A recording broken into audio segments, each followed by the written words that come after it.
Olá!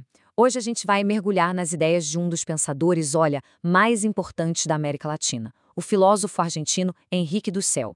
E ele já chega com um desafio pra gente. Sabe, ele pergunta: e se a história da filosofia que a gente conhece não for só sobre ideias, assim, no mundo abstrato, mas também sobre poder, sobre conquista e, o mais importante, sobre libertação? Para a gente começar a sentir o peso dessa discussão, vamos partir desse lamento do Martim Ferro. É um poema que, sabe, captura a alma de quem é oprimido. E essa tristeza, ela não é o fim da linha, não. Na verdade, é o começo de tudo. É o reconhecimento de uma dor, de uma dependência, que vai mover toda a filosofia do Dussel na busca por uma resposta para essa realidade. Então, vamos lá. A conquista do pensamento. O Dussel ele já começa com uma provocação daquelas. Ele nos desafia a olhar para a filosofia moderna europeia de um jeito diferente. Não só como uma busca pela verdade, mas como a outra face de um processo bem mais violento, a conquista colonial. E se eu penso fosse também eu conquisto? Essa pergunta, gente, está no coração do argumento dele. Dussel vai dizer o seguinte: aquele famoso penso, logo existo do Descartes, não nasceu do nada, num vácuo. Ele nasceu do mesmo impulso histórico que permitiu ao europeu dizer eu conquisto. Ou seja, o eu que se afirma como o centro do pensamento é o mesmíssimo eu que se impõe como o centro do mundo, dominando outros povos. E a conexão fica ainda mais clara quando a gente olha para as datas. A conquista das Américas começa em 1492. Aí, em 1637, mais de um século depois, Descartes publica o Discurso do Método. E a partir daí, a dominação imperial europeia só se consolida. Para Dussel, isso não é coincidência de jeito nenhum. A certeza do sujeito europeu, esse eu que pensa, foi construída sobre a subjugação de outros seres humanos, que foram transformados em objetos da conquista. Mas ok, não estamos falando só de atos isolados. O Dussel vai argumentar que por trás de tudo isso existe um sistema, uma lógica de poder que ele vai chamar de dialética da dominação. A palavra-chave aqui é totalidade. Pensa assim, o centro, a cultura dominante, não se enxerga como uma das formas de ser humano. Não, ela se vê como a única forma válida. Todo o resto, tudo que está fora, é visto como bárbaro, incompleto ou simplesmente não existe de verdade. E é desse jeito que a opressão deixa de parecer opressão e começa a ser vista como a ordem natural das coisas. E essa tal de totalidade se organiza em dois polos. De um lado, a gente tem o mesmo, que é o centro, né, o padrão universal, o sujeito que define o que é a realidade. E do outro lado, o outro, que é a periferia, um objeto a ser dominado.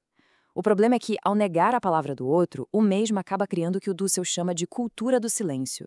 É uma situação tão perversa que o oprimido muitas vezes nem tem as palavras para conseguir nomear a própria opressão. Ok, mas para essa ideia toda não ficar abstrata demais, o Dussel vai usar um exemplo muito poderoso e universal para mostrar como essa dialética funciona na prática: a opressão histórica da mulher. Na análise dele, a mulher se torna a oprimida dos oprimidos. A profundidade disso é imensa. Pensa bem, numa sociedade patriarcal, até o homem que já é oprimido pela estrutura colonial, ele ainda pode oprimir a mulher. Ela vira o outro do outro. É silenciada duas vezes. É o exemplo mais claro de como uma totalidade, nesse caso a masculina, se impõe e define o outro como um objeto. E a própria filosofia europeia está cheia de evidências disso, viu? O Nietzsche, por exemplo, que é um dos pensadores mais radicais da modernidade, ele expressa aqui uma visão que coloca a mulher com todas as letras na categoria de propriedade, algo que se pode confinar, predestinado à domesticidade. Aí vem Ortega y Gasset e reforça a ideia. Ele diz que o destino da mulher não é ser, mas sim ser vista. Percebe a diferença? Ela passa a existir por o olhar do outro, o olhar masculino que define e limita. Ela vira um objeto de propaganda, de desejo, mas raramente um sujeito com autonomia. E essa mentalidade não fica só lá na alta filosofia, não. Ela desce e entra na cultura popular. A gente vê isso de novo no Martim Fierro. Olha só a ordem da frase: filhos, fazenda e mulher. A mulher é listada como mais uma posse, junto com a terra e os filhos. Isso mostra como essa dialética da dominação está ali, no dia a dia. Ok, o cenário parece bem sombrio, né? Mas o Dussel não para só no diagnóstico. E aqui vem a parte mais importante da filosofia dele. Ele propõe uma saída, um caminho para a gente quebrar esse ciclo de opressão. Então, a pergunta que não quer calar é: como quebrar esse ciclo. Se essa totalidade, esse sistema é tão poderoso, como é que o outro pode surgir? Como o oprimido pode finalmente falar com a própria voz? A resposta que o Dussel dá é o que ele chama de método analético, e essa é uma virada radical. Pensa só, em vez da filosofia começar com o eu penso de quem está dentro do sistema, ela precisa começar com o eu escuto. Escutar a palavra do outro, do oprimido, daquela pessoa que está do lado de fora da totalidade e, justamente por isso, consegue revelar o que o sistema não consegue ver, a sua própria injustiça. E esse processo de libertação acontece em 3 passos. Primeiro, a fé profética. E calma, não é uma fé religiosa no sentido tradicional. É a confiança radical de que a palavra do oprimido revela uma verdade que o sistema esconde. Daí, a gente passa para a praxis libertadora, que é a ação concreta. Uma ação que não busca dominar de novo, mas servir e construir junto com o outro. E o objetivo final? Uma nova fraternidade. Uma sociedade justa, onde a relação não é mais de dominador e dominado, mas sim de reconhecimento mútuo. Certo. Então, qual é o resultado de tudo isso? Que tipo de pensamento, que tipo de filosofia nasce dessa escuta e dessa ação? O Dussel vai chamar, de um jeito bem provocador, de uma filosofia bárbara. É isso mesmo. Ele pega o xingamento que o centro sempre usou para desqualificar a periferia e transforma numa bandeira de orgulho.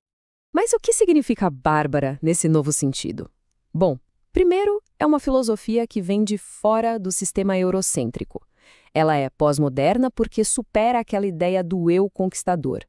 Ela é antropológica porque o foco dela é o ser humano concreto, o ser humano oprimido, e, acima de tudo, é uma filosofia que não quer só ficar pensando, interpretando o mundo, não.